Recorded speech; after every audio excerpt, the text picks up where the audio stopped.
very good evening to all of y'all. I am Anupama Mhatre. I work in the field of performing art.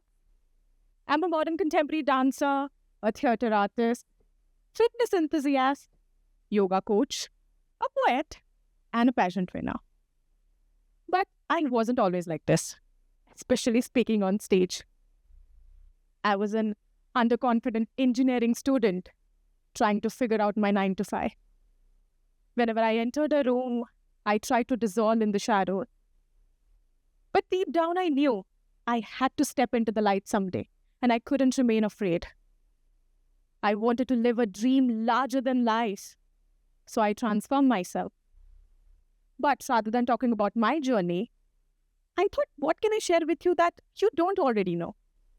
Because I'm pretty sure you can find 100 new motivational videos on internet every day. So after pondering this thought, I found 2 things which I can talk about. Fear and growth. On Wednesday, June 12th, around 10:45 p.m., I was coming back from my rehearsal when my life nearly ended. One moment, everything was normal.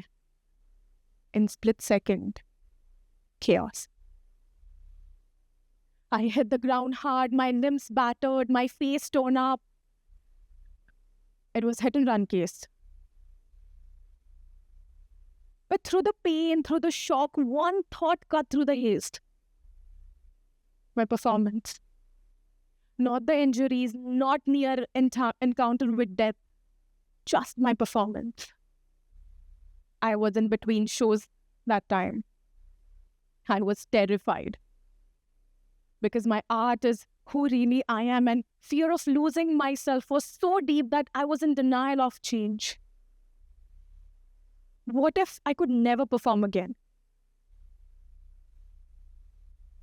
So it got me thinking, whenever there is a big change or even a slight change in our day-to-day life, we resonated with fear, don't we?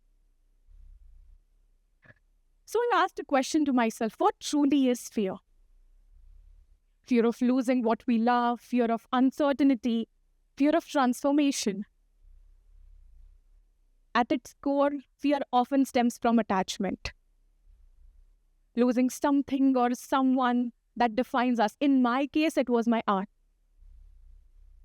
But instead of pulling me down, my passion fueled my willpower, actually helping me to get back on my feet. That too in 2 ways.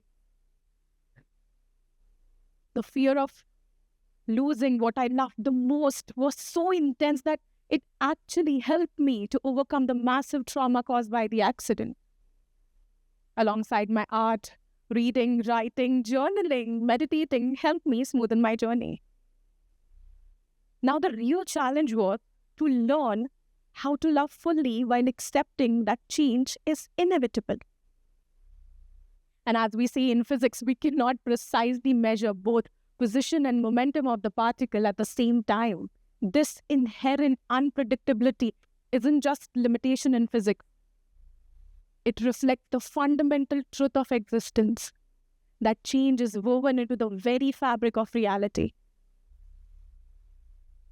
Even our universe itself is believed to have emerged from the quantum fluctuation in the vacuum, proving that change isn't just an anomaly. It's the driving force of existence. Now, talking about transformation. See, transformation isn't destruction. It's evolution. It doesn't erase who you are. It simply refines you. And this transformation demands surrender. Letting go of old identities, old comfort, feels like losing control, isn't it? But what if surrender isn't a weakness? What if it's the ultimate strength? Okay, too heavy? Let's make it a little lighter. Who believes in magic here? Raise your hand. Oh, come on. I can find at least 10 people who do when India needs 10 runs of 2 ball and MS Dhoni is on strike. Come on. Yeah. See, Magic isn't about illusions or miracles. It happens when you believe in it. Sometimes you have to be a little delusional to think something extraordinary is going to happen to you, and that's exactly how change begins. By believing in the impossible before it becomes real. See, it takes immense courage and a healthy dose of madness to put an end to a stable life and to pursue your real calling. And you know who inspired me the most in my journey? That's my mom. She was from commerce background, turned into a physiotherapist and naturopathy doctor. She changed her career when common sense said she should not and went on succeed. George Eliot put it the best: it's never too late to be what you might have been. We all know law of nature says that change is the only constant. In my case, art was my constant, which also kept changing. Much like a river, I fled through life, navigating its twists and turns, dodging obstacles with resilience, and embracing the unknown. River never fights against the rock. It simply finds its way, shaping landscape as it goes. Just like river, I carved my course from engineering to yoga to dance to passion to theatre to cinema, and maybe 10 years down the line, I might explore to be a writer or even a director. You never know. Having an artistic soul, I could never settle for one thing. Now, some might call it as a career commitment issues, but I see it as an insatiable hunger for growth. I wanted to live multiple lives within a single lifetime. That's why I chose cinema, theatre, performing arts. It's a privilege. Films have inspired me deeply, shaping my perspective, even changing my life for that matter. And somewhere within me, there is desire to do the same. Being an artist, I have the tools to inspire others through my art, through my journey. Personally, I believe action speaks louder than words. Hence, I chose to live a life where growth isn't just a goal. It's a way of being. It's woven into everything I do, hence the tattoo, which also represents growth. And that's our second point, growth. As humans, we are always seeking ways to be happy, often chasing outcomes and linking them to our happiness. I recall this beautiful verse from Bhagavad Gita, chapter 2, verse 47.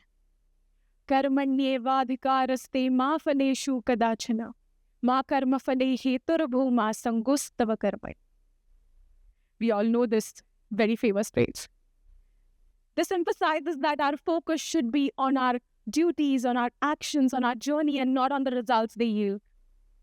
And just like our universe is constantly expanding with no fixed endpoint, human growth works in a similar way.